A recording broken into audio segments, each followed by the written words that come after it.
Hello, Cam Heights students and families. I'm back again with another chapter from the Tale of Despereaux.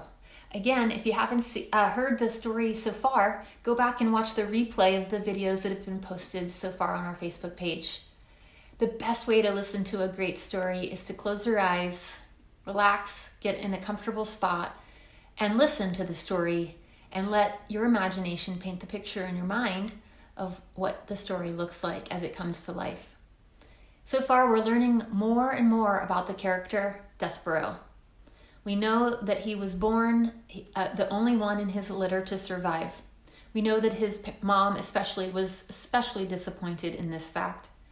We also know that Despereaux was born very different than a normal mouse, not only by the way he looks, with huge ears and a teeny tiny body, but also in the things that he does.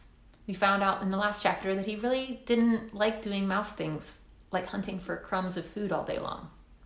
Let's learn more about the tale of Despereaux. Chapter 3. Once upon a time.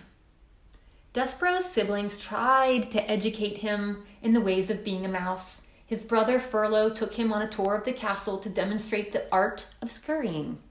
Move side to side, instructed Furlough, scrabbling across the waxed castle floor. Look over your shoulder all the time, first to the right, then to the left. Don't stop for anything. But Despereaux wasn't listening to Furlough. He was staring at the light pouring in through the stained glass windows of the castle.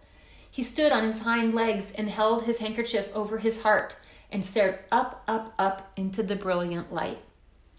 Furlough, he said, what is this thing?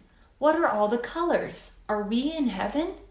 Cripes, shouted Furlough far from a corner. Don't stand there in the middle of the floor talking about heaven. Move! You're a mouse, not a man. You've got to scurry. What? Said Despereaux, still staring at the light. But Furlough was gone. He had, like a good mouse, disappeared into a hole in the molding. Despereaux's sister Merlot took him to the castle library, where light came streaming in through tall, high windows and landed on the floor in bright yellow patches. Here, said Merlot, follow me, small brother, and I will instruct you on the fine points of how to nibble paper. Did you know mice like to nibble paper? Merlot scurried up a chair and from there hopped onto a table on which there sat a huge open book. This way, small brother, she said as she crawled onto the pages of the book, and Despereaux followed her from the chair to the table to the page. Now then, said Merlot, this glue here is tasty, and the paper edges are crunchy and yummy like so. And she nibbled the edge of a page and then looked over at Despereaux. You try, she said. First a bite of some glue and then follow it with a crunch of some paper. And these squiggles, they are very tasty. Despereaux looked down at the book, and something remarkable happened. The marks on the page, the squiggles, as Merlot referred to them, arranged themselves into shapes. The shapes arranged themselves into words, and the words spelled out a delicious and wonderful phrase, once upon a time. Once upon a time, whispered Despereaux. What? Said Merlot. Nothing. Eat, said Merlot. I couldn't possibly, said Despereaux, backing away from the book. Why? Said Despereaux, it would ruin the story. The story? What story? Merlot stared at him. A piece of paper trembled at the end of one of her whiskers. It's just like Pa said when you were born. Something's not right with you. She turned and scurried from the library to tell her parents about this latest disappointment. Despereaux waited until she was gone, and then he reached out and with one paw touched the lovely words, once upon a time. He shivered.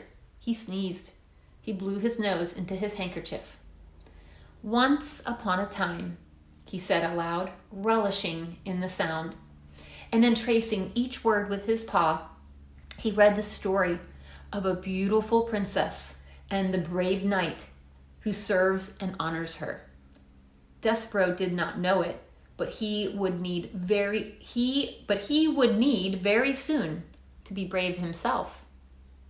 Have I mentioned that beneath the castle There was a dungeon. In the dungeon, there were rats, very large rats, mean rats. Despereaux was destined to meet those rats. Reader, you must know that an interesting fate, sometimes involving rats, sometimes not, awaits almost everyone, mouse or man, who does not conform. I'll turn back to the picture that we saw in this, where Despereaux gets on to the book where it says once upon a time. And now we know the setting of the story. We have learned that where Despereaux lives, right? So another part of a good book is a setting. So we can start to imagine in our minds where these characters are. And now we know that there's a dungeon underneath this castle as well. And what's in the dungeon? Yep, you guessed it, rats. And right now too, a good reader, when a reader is reading a story, they're thinking, right? And maybe you're making a prediction right now because they've given us a little bit of a clue that Despereaux is going to have to meet these rats. So what do you think might happen? How is Despereaux going to need to be brave? A good reader asks themselves questions as they read. All right, we'll see you again tomorrow for the next chapter. Have a great night.